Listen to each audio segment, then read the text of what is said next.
All right, what is going on, everybody? Welcome back to another day of SaberSim's DFS office hours. It is Tuesday, January 30th of 2024 here.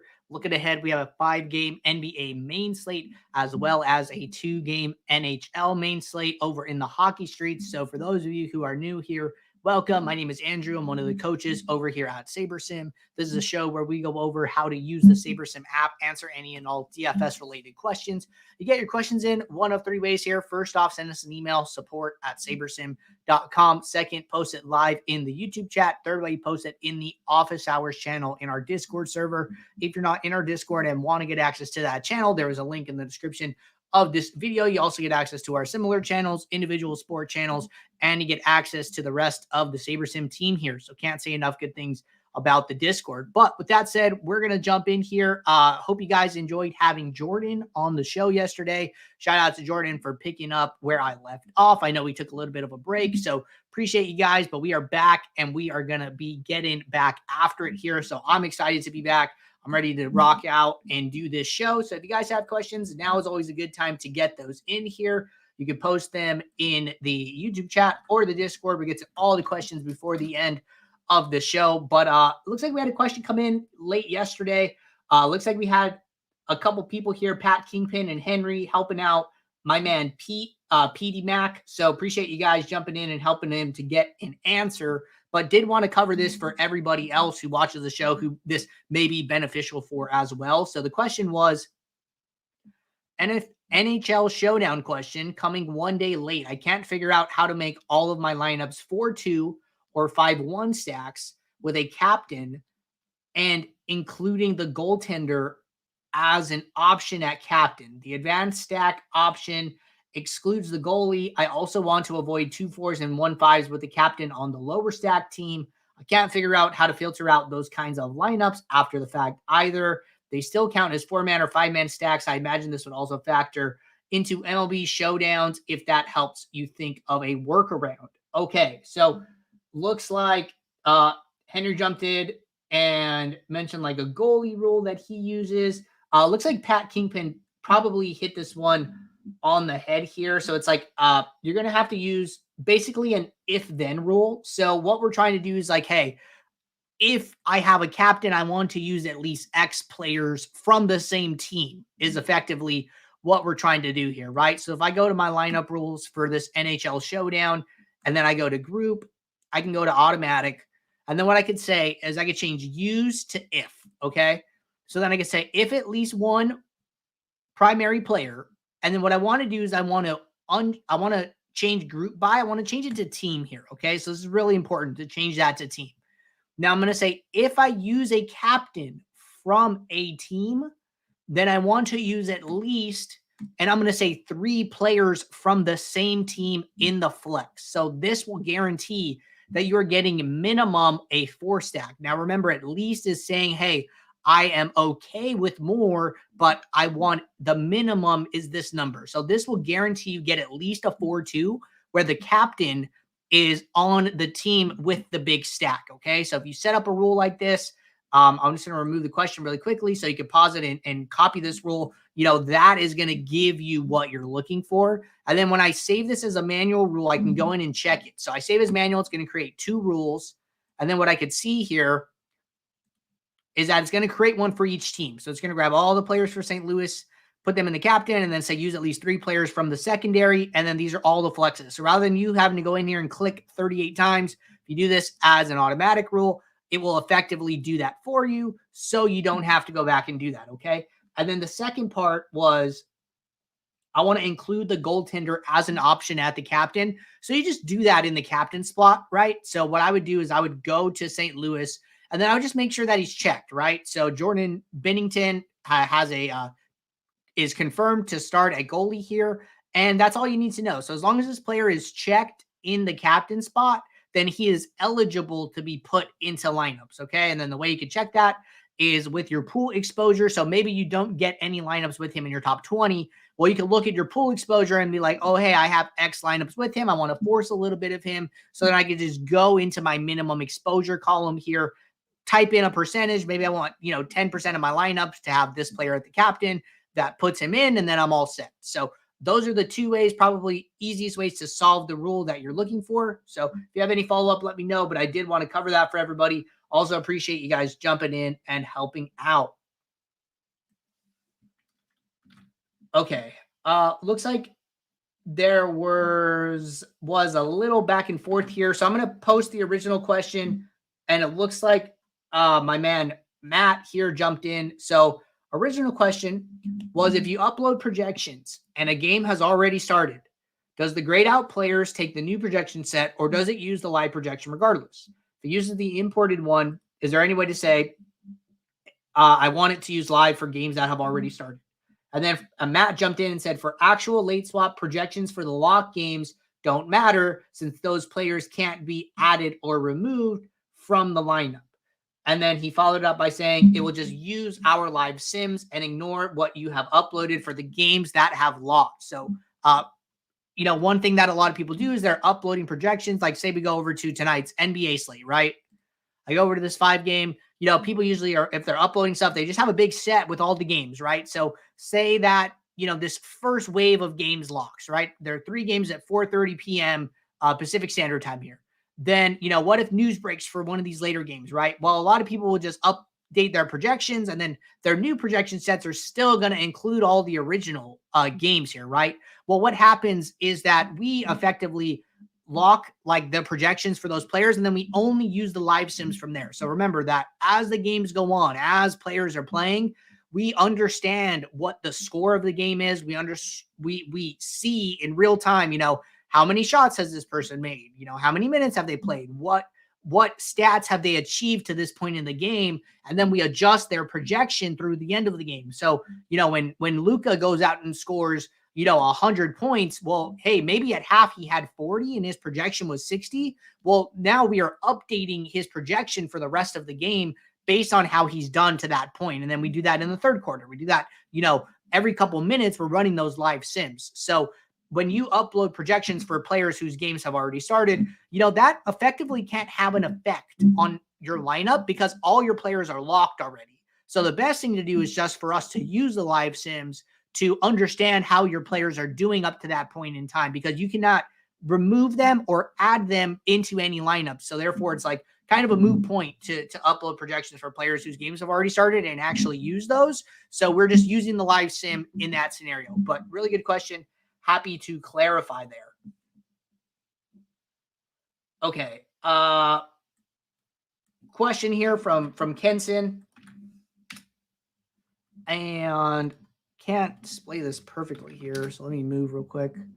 So the question is there a YouTube breakdown that explains the flagship column on the app? So our flagship column is effectively just ownership. This is the ownership that people generally project throughout the industry here. So when you come into SaberSim, it just looks a little bit different because we do things a little bit differently here. So when you come into the app, you're going to see this flagship MME column, and then you're going to see my own. So these are the same, right? So flagship MME is one of our ownership sources. So we don't just project ownership for one. We don't have one set of ownership projections. We have 13 sets of ownership projections. And the reason for that is because in our back testing, we found that ownership across contests changes significantly. And we have them all broken down into flagship, high stakes, low stakes, medium stakes. We have it broken down by single entry, 20 max, MME, which is effectively 150 max. We've created all these buckets through back testing. So when you see flagship MME, this is, the $15, 150 max contest, the main contest ownership on any given night, which is what people across the industry are generally projecting. We just have a little bit different name for it because we have to differentiate it from all of our other ownership sets here. But we work really hard. We have so many different ownerships.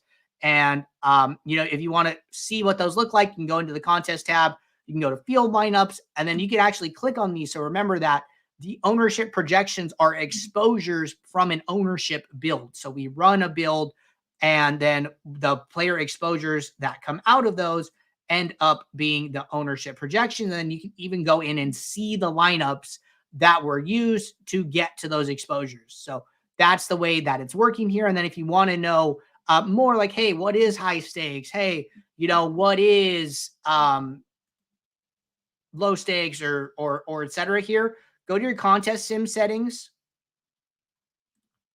and then go to this little eye icon here and then click on it. You should be able to click on it. I don't know why mine's not working here, but GM33 posted a picture of it here. So let me just grab this.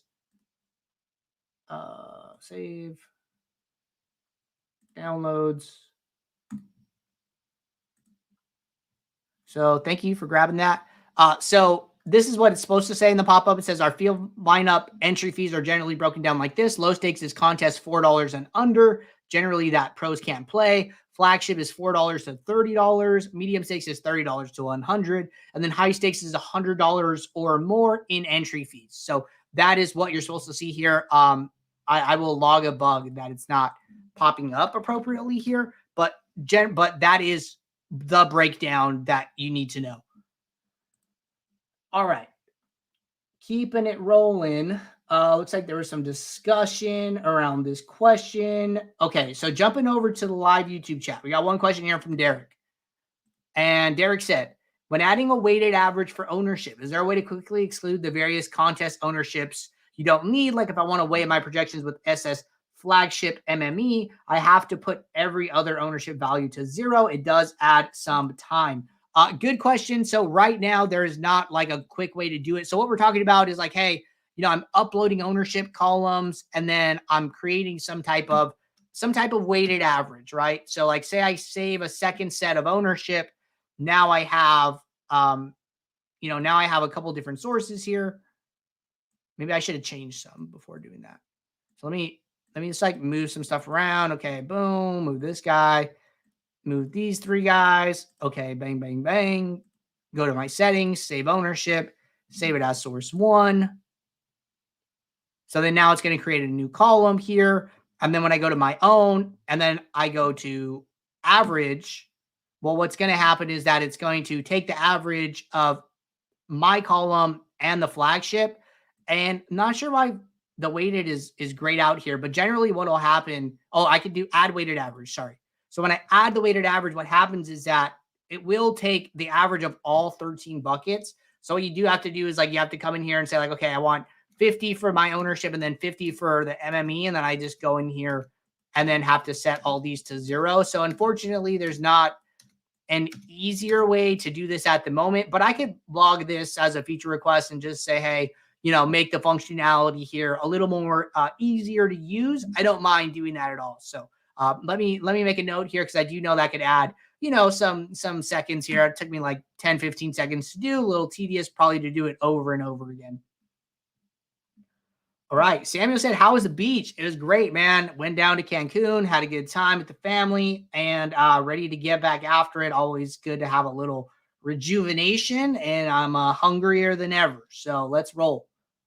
But looks like those are our last questions here. So I just want to, one more shout out to Jordan here for picking up the show yesterday. Appreciate you guys, sticking it out while I was out last week, but we are back and we are ready to roll. So good luck tonight, everybody, in your NBA contest. If you guys have questions throughout the day, drop them in the office hours channel. That way we have a steady queue of questions for tomorrow. One more from Samuel says, is there a way to somehow limit variance but still have upside? I mean, honestly, like not really, because you got to think of it that, when you want to go higher, well, that opens up both ends of the spectrum, right? If you want to go higher, you have to be willing to go lower. And then if you want to be more in the middle, well, then that's going to limit your upside. So like somebody was asking me about this the other day, like, hey, should I use cash rate if I want to win GPPs? That way I could have more lineups toward, in the money. And it's like, no, you actually don't want that. You want to build with, if you're not first, you're last mentality, because you want your lineup to have, that upside that gets you into like the top 0.1% of a contest, the top 0.01% of a contest. And the only way to be able to do that is to be willing to be on the other side of that spectrum. But like, look, at the end of the day, only like the top 20% of lineups are getting paid. It doesn't matter if you're in the 21st percentile or the 99th percentile. Both of those lineups are still getting $0. So don't worry about it. Build lineups with upside. When you get to the cash line, sometimes you're not even making double your money. You're making like 1.5x, 1.8x on an outcome that's happening, 1 out of 5 times. It's terrible odds. You got to shoot for the top if you want to sustain your bankroll in GPPs. That's just the nature of the payout structures and the nature of the game. That's why bankroll management is so important. So, we do as much as we can to help limit your variance with risk-adjusted ROI, with good contest selection principles, with picking the best games. Like, remember, picking the best games is one of the best things that you can do. You always, want to avoid playing with the best players as much as possible until there's nothing left to play. And that means that you've grown your bankroll to a size that warrants you playing those type of contests. So spread out, guys, play the main slates, play the night slates, play the showdowns, play on FanDuel, play on Yahoo, play on Owner's Box. Like, there's so many different ways to get action down where you can avoid playing against the best players. And at the end of the day, all money is green. It doesn't matter where it comes from. I know everyone's here to have fun, get some entertainment, make a little money, sweat the games. Like, it's all green, guys. So don't worry about where it comes from, okay?